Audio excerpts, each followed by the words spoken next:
That's what it sounded like when an underground fire sent 2 manhole covers flying into the air, shaking the ground and startling people along 8th Avenue. The New York Fire Department logged nearly 4,000 manhole explosions between 2009 and 2018. I'd tell you how many manhole explosions they logged last year, but that information is not publicly available. Foreshadowing.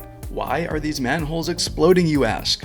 Well, because there are 90,000 miles of electric cables buried underneath New York City, and an enormous portion of them are now very, very old. So old, in fact, that their protective containers are decomposing into explosive gases that build up in the manhole vaults all around the city until one day, the now exposed cable arcs an electric current that ignites the whole thing and blows the lid off. Literally. Police in New York released video of a manhole explosion seconds before a woman pushing a stroller stepped over it on the sidewalk. Why are we just allowing this to happen? Especially knowing there's a very simple solution.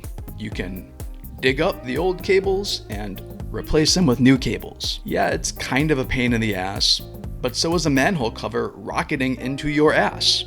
I'm being kind of cheeky about this, but people are really getting hurt. Just this year, a 2-year-old, a 4-year-old, and their babysitter received burns on their faces from an exploding manhole cover in Tribeca. A taxi driver had an exploding manhole cover crash through his windshield while he was working that crippled one side of his body. I wonder who's responsible for this.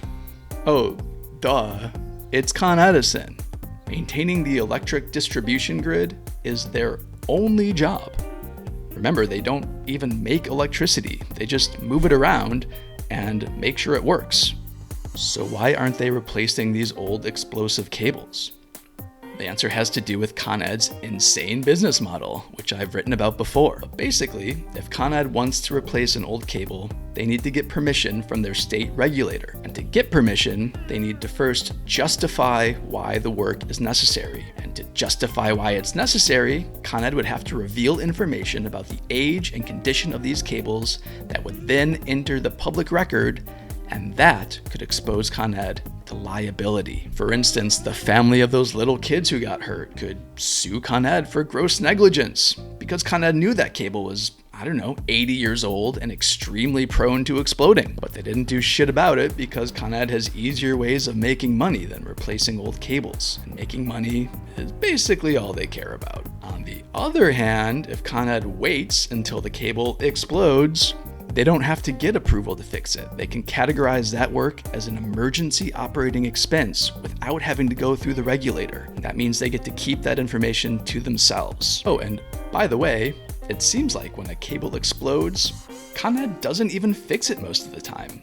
They just reroute electricity traffic to a nearby cable, which is probably also old and about to explode, and now it's even more burdened with thermal load that contributes to its chances of exploding. Look, I don't want to get sued either, so let me stress again that there is very little publicly available information about how many of these old cables are still in the ground and how quickly, if at all, Con Ed is replacing them. I'm telling you what it looks like from my perspective as someone who's been researching this for the past month. Con Ed, if you are listening, I would love to get some clarification on anything I'm missing here, because from the outside, it does not look good. So, what do we do about this? Well, you got 2 schools of thought. One says, let's pass some reforms to encourage Con Ed and the other investor-owned utilities to take this stuff a little more seriously. The other camp, which I am in, says, that we should just take over Con Ed, run it as a publicly owned company.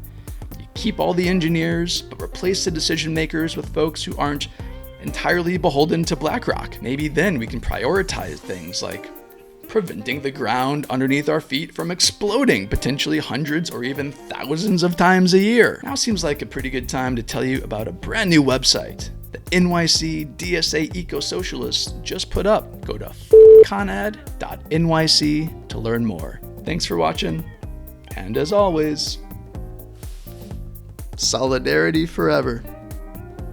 Peace.